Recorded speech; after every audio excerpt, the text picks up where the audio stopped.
All right, and we are back with the Future EX with Kathleen, our final section for today, and we're going to be giving Kathleen's advice to future EX leaders. And Kathleen, I'm gonna ask you first of all, how would you suggest leaders incorporate diversity and inclusion focus in their employee experience strategy? I know it's also quite a focus at the moment. So what is your opinion on that? Okay, so first and foremost, we need to acknowledge diversity and inclusion, learning what is diversity, understanding what is inclusion, and then, we can add value to the business in terms of our skills and ideas. And also leadership must put platforms in place. And out of those relevant platforms, things will happen.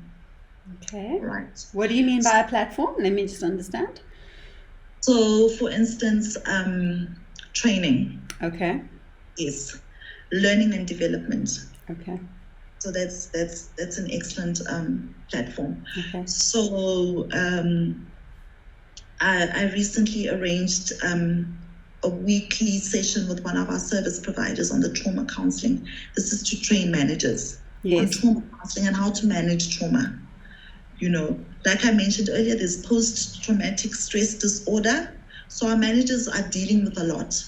Our employees are faced with a lot. Our colleagues, they're out there, they're fighting crime, etc. So we need to have platforms like that will educate and train and they'll go back and empower their employees, and so it's platforms like that. And then we need to align it to our employee experience strategy.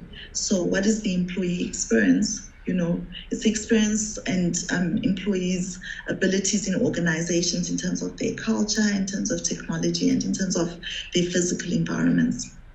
Okay, so we do that through workshops, team building sessions, improved communication, because communication can be lost. For instance, we don't reach all our staff members, and that's in any organization. Yeah, sure. It's not just, something that Fidelity Services Group is facing. It's that we need to have improved communication. We need to understand that not everybody has access to, to data. They're not able to link and download things like other people would, Not everyone's got a laptop. Not everyone's, got an Android phone. So we really need to be sensitive around communication. All right. And then also by employing diverse teams. Okay. And that leads to better employee engagement and productivity. And it also allows better problem solving abilities. So for instance, I've got a health and wellness committee that I chair. There we meet every now and again. What is it that we can do to reach out to our employees, to like the wellness day tomorrow? What can we, include in tomorrow's wellness day? Perhaps we need to include our service provider on the trauma counseling, make information available. Maybe a person can have a one-on-one on that day. You've helped one person, you've helped many. We need to engage with all our departments, not just human capital, but also with our different department heads. And we start from our executive level. Okay, our executive is quite hands-on, but it needs to filter from the top to the bottom. We need to mix our teams, from a gender point of view, from a race point of view, from a qualifications point of view. We also need our workforce, fortunately, is multi-generational. Okay. So, which is really nice. I think with the other environments where I worked at, you've got a really young workforce, and only the group CEO is, because of his wisdom and experience, obviously. But in our business, it's really multi-generational. We actually even encourage, extension of your contracts after pension. Okay. Yeah, so we retain the skills and the knowledge, and also acknowledging our different religions, different cultures, ethnicities. It's really important that then we'll be able to incorporate diversity and inclusion. Fantastic. Yeah, I love the tidbit about the multi-generational passing wisdom and thing. I think it makes a big difference. Yes, it does. Yes. And tell me, so I know this is a really difficult question, but if you could say, what is the one thing that you want people to take away from our chat today and implement in their leadership today, what is that one thing that they should do? Okay. So in my new role, I had to do a presentation to our executives, and sure, just compiling that presentation took quite a lot of time. So I had to research and research and research. But when I went into that presentation, I said our employees are bread and butter. Yeah.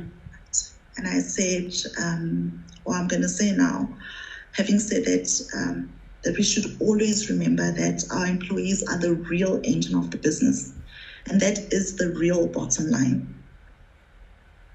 Okay. And I'd like to quote Jacob Morgan, who is the author of The Employee Experience Advantage.